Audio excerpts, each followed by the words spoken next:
College university के भगवाकरण के बाद जिस तरीके से शिक्षकों पर लगातार हमले हो रहे हैं, ये बेहद चिंता का विषय है। सोचिए, शिक्षक जिसको तमाम सम्मान की नजरों से देखा जाता है, जो लोगों के अंदर जिज्ञासा पैदा करते हैं, जिसके पढ़ाने से लेके तमाम शब्दों से राष्ट्र का निर्माण होता है, ऐसे शिक्षक को अगर कोई थप्पड़ मार दे तो कितना कुछ भयानक हो सकता है। किस तरीके से इस देश में एक मोनोपोली काम कर रही है, वैसा ही अब कुछ हो रहा है कॉलेज यूनिवर्सिटी में। जब से आरएसएस भाजपा ने कॉलेज यूनिवर्सिटी का भगवाकरण करना चालू किया है, ऐसा लगता है कि वहां पर पढ़ाई के अलावा सब कुछ होता है। गुंडई, मारपीट, थप्पड़बाजी, टीचरों पर हमला, चाहे छात्रों का रैगिंग करने से लेके एसटी, एससी, ओबीसी शिक्षकों की बात करें तो उनका जातीय उत्पीड़न भी कहीं ना कहीं होता दिखाई देता है। वहीं अगर बात करें डॉक्टर रितु की, लक्ष्मण यादव की, इसके साथ साथ तमाम एसटी, एससी, ओबीसी के शिक्षकों की, सोचिए प्रमोशन तक रोक लिया जाता है और किस तरीके से नॉट फाउंड सुटेबल कर ओबीसी की सीटों को खाली कर दिया जाता है, ये कहकर कि आप में मेरिट नहीं है। किस तरीके से हायर एजुकेशन से बच्चों को दूर रखने की साजिश और षड्यंत्र लगातार आरएसएस और बीजेपी की बढ़ती जा रही है और इसको बढ़ चढ़कर आगे बढ़ाने का काम कर रहा है डूसू का स्टूडेंट विंग, विद्यार्थी विंग, वो भी अखिल भारतीय परिसंघ विद्यार्थी संघ एबीवीपी की मैं बात कर रही हूँ। सोचिए, उसकी joint secretary Ambedkar college, DU का जो अंबेडकर कॉलेज है, उस कॉलेज की अखिल भारतीय विद्यार्थी परिसंघ की ज्वाइंट सेक्रेटरी दीपिका झा ने एक ओबीसी वर्ग से आने वाले प्रोफेसर को थप्पड़ मार दिया। सुनने में थोड़ा अटपटा लग रहा है, लेकिन जब आप गंभीरता से सोचेंगे कि इस देश का राष्ट्र का निर्माण करने वाले शिक्षक जगत में जब शिक्षकों को ही थप्पड़ पड़ेगा तो इस देश का जो विश्व गुरु बनने का सपना देखता है, क्या ऐसे विश्व गुरु बनेगा ये देश कि शिक्षकों को थप्पड़ मारा जा रहा है? सोचिए, कलम और किताब के माध्यम से भविष्य की नींव रखने वाला शिक्षक अगर थप्पड़ खाने लगे, ऐसे बच्चों से अगर थप्पड़ पड़े जो उनकी उम्र में काफी छोटे हैं, जिस उम्र के उनके बच्चे भी होंगे, सोचिए ऐसे ऐसे बच्चों को उन्होंने पढ़ाकर जो आज सत्ता में होंगे, कहीं अफसर बने होंगे, कहीं ज्वाइंट सेक्रेटरी बनकर बैठे होंगे, ऐसे शिक्षक को अगर थप्पड़ मारा जाए तो वाकई वो चिंता का विषय है। दिल्ली यूनिवर्सिटी के ऐसे ही शर्मनाक घटना फिर से हमारे सामने आई है और सोचिए, दिल्ली विश्वविद्यालय से लेकर तमाम विश्वविद्यालयों में, चाहे जवाहरलाल नेहरू यूनिवर्सिटी की बात करें, दिल्ली विश्वविद्यालय की बात करें, जाना माना विश्वविद्यालय दिल्ली विश्वविद्यालय में इस तरीके की शर्मनाक घटना होती है, मेन स्ट्रीम मीडिया कहीं भी नहीं दिखाती है। सोचिए, दीपिका झा ने प्रोफेसर को जो थप्पड़ मारा है, वो सिर्फ और सिर्फ दीपिका झा ने हिम्मत नहीं दिखाई, बल्कि पूरे उस अखिल भारतीय विद्यार्थी परिसंघ ने हिम्मत दिखाई है जो जातिवाद के एजेंडे पर काम करता है। आरएसएस, बीजेपी जिस तरीके से भगवाकरण कर रही है कॉलेज यूनिवर्सिटी का, उससे शिक्षा लगातार खतरे में है और अब शिक्षक भी खतरे में आने लगे हैं। लक्ष्मण यादव लिखते हैं, दिल्ली विश्वविद्यालय का शर्मनाक सच, ABVP DUSU joint secretary Deepika Jha ने प्रोफेसर सुजीत को कॉलेज के भीतर थप्पड़ मारा, प्रिंसिपल पुलिस के सामने। ये सिर्फ एक शिक्षक पे हमला नहीं, बल्कि बीजेपी आरएसएस के कब्जे में आए विश्वविद्यालय गिरती साख पर तमाचा है। ये कैंपस में विचार नहीं, शाखा चलती है, सवाल उठाना देशद्रोह है।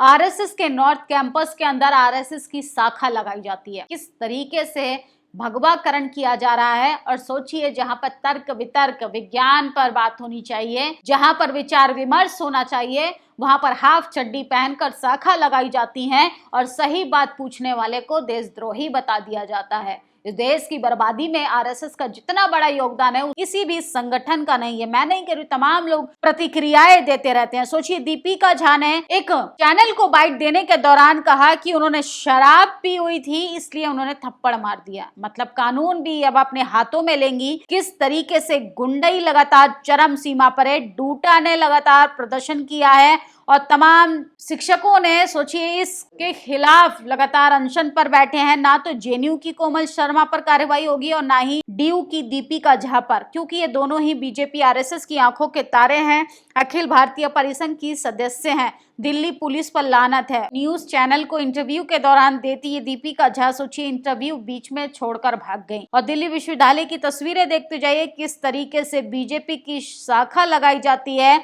और वहीं दीपिका झा ने कहा है कि जो प्रोफेसर थे कथित रूप से जो है वो दारू पीकर उत्पाद मचाते थे, मतलब कानून अपने हाथ में ले लेंगे। ये दीपिका झा, इनको बताने वाला कोई नहीं। और सोचिए किस तरीके से गुंडई लगातार बढ़ती जा रही है। लेकिन इस पर कोई बात बहस करेगा तो इनकी भावनाएं आहत हो जाएंगी।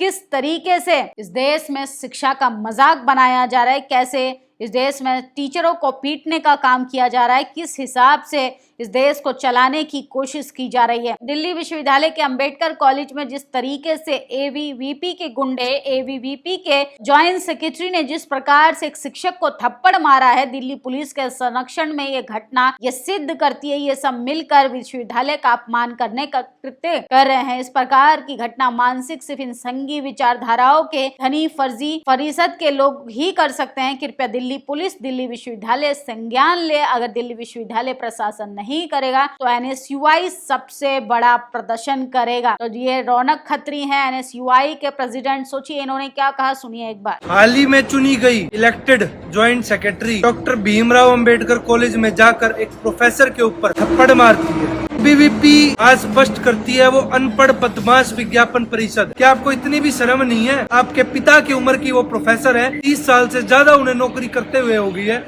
आपको मारने का किसने दिया है? आप बहस कर सकते हैं, आप तर्क रख सकते हैं, अपनी बात रख सकते हैं। आप छात्र शक्ति की अगर बात करने गए तो ये तरीका नहीं। तो सुना आपने, दिल्ली विश्वविद्यालय के अंदर लोकतंत्र के लिए कलंक बनता ये वीडियो पूरे देश में सबसे ज्यादा वायरल हो रहा है। जिस तरीके से डूसू की जॉइंट सेक्रेटरी दीपिका झा ने कॉलेज के प्रिंसिपल के रूम में एक प्रोफेसर पर हाथ उठाया, ये बेहद शिक्षकों के सम्मान पर हमला है। बल्कि ये दिखाता है कि एबीवीपी, बीजेपी, आरएसएस जैसे संगठनों की राजनीति अब शिक्षा के मंदिरों को भी नहीं छोड़ रही। और सोचिए, जो लोग संस्कार और राष्ट्रवाद का ढिंडोरा पीटते हैं वही शिक्षा के स्थलों पर जाकर टीचरों पर थप्पड़ मारने का काम कर रहे हैं। जब आप दीपिका झा की एक इंटरव्यू में भाषा सुनेंगे तो ऐसा लगेगा कि एक अनपढ़ जाहिल एक लड़की को कॉलेज में आने की अनुमति दे दी। सोचिए किस तरीके से ये लोग जाति अहंकार में चूर होकर शिक्षकों पर हमला करते हैं। और फिर इन पर कोई पलटवार कर दे या गलती से कोई पलटवार कर देता या शिक्षक ही उस लड़की पर हाथ छोड़ देता तो सोचिए तमाम फेमिनिस्ट महिलाएं महिला कार्ड खेलकर किस तरीके से उस प्रोफेसर का मानसिक मेंटली टॉर्चर करती। ये जग जाहिर है किस तरीके से नए भारत की तस्वीरें जहां पर शिक्षकों के सम्मान को सड़कों पर रौंदा जा रहा है। चीफ जस्टिस हो चाहे कॉलेज का कोई प्रोफेसर, सबको कहीं ना कहीं जातिवाद का सामना करना पड़ रहा है। दीपिका झा की जगह कोई शेड्यूल कास्ट का बच्चा अगर ये हरकत करता तो सोचिए तमाम मीडिया में बैठे नफरती एंकर्स इसको टाइटल के साथ लगाते हैं। लेकिन दीपिका झा है, किस तरीके से उसको बचाया जा रहा है। दीपिका झा ने ये जो हरकत की है, शर्मनाक हरकत को जो अंजाम दिया है, एक प्रोफेसर पर जो हाथ उठाने का घटिया घिनौनी हरकत को अंजाम दिया है, ये सिर्फ और सिर्फ अपराध नहीं बल्कि उसके जातीय अहंकार का जीता जागता सबूत है कि देखिए किस तरीके से एक प्रोफेसर पर हाथ उठा दिया जाता है और बाद में कहा जाता है कि वो दारू पी कर आए थे। अरे पुलिस प्रशासन, कोर्ट कचहरी सब कुछ है इस देश में, क्या सबसे ऊपर जाकर एबीवीपी के छात्र जो हैं वो गुंडाई करेंगे, गुंडागर्दी करेंगे? और आप गलती से अगर किसी संघ की प्रेसिडेंट या जॉइंट सेक्रेटरी हैं तो आप किसी पर भी थप्पड़ उठाएंगी। सोचिए अगर पलट कर कोई इनको दो थप्पड़ रख देता तो किस तरीके से ये महिला कार्ड खेलकर सड़कों पर तांडव करती। तो भाजपा, आरएसएस जिस तरीके से कॉलेज यूनिवर्सिटी का भगवाकरण कर रही है, ये बेहद चिंता का विषय है कि लोकतंत्र पर कलंक का काम किया जा रहा है। क्योंकि कलम अगर खतरे में आ जाएगी तो विश्व गुरु ये देश बनने का जो सपना देख रहे हैं वो कहीं ना कहीं खोखले साबित हो जाएंगे। सोचिए, झूठे राष्ट्रवाद और संस्कारों का ढिंडोरा पीटने वाली भाजपा सरकार आरएसएस के आगे कैसे नंगा नाच कर रही है। जातिवाद अपनी चरम सीमा पर है और कॉलेज यूनिवर्सिटियों का भगवाकरण किया जा रहा है ताकि बच्चे पीढ़ी दर पीढ़ी गुलाम बने रहे। जो सवाल करेगा वो देशद्रोही, जो सवाल पूछेगा वो नक्सली, जो सवाल पर पलटवार करेगा वो आतंकवादी।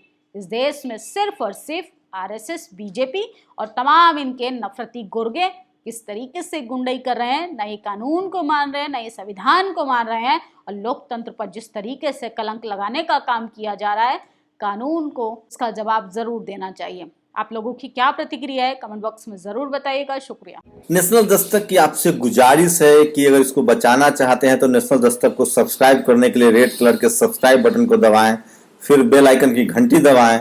नेशनल दस्तक को बचाने के लिए बहुत जरूरी है कि हर खबर को शेयर करें, लाइक करें, कमेंट जरूर करें।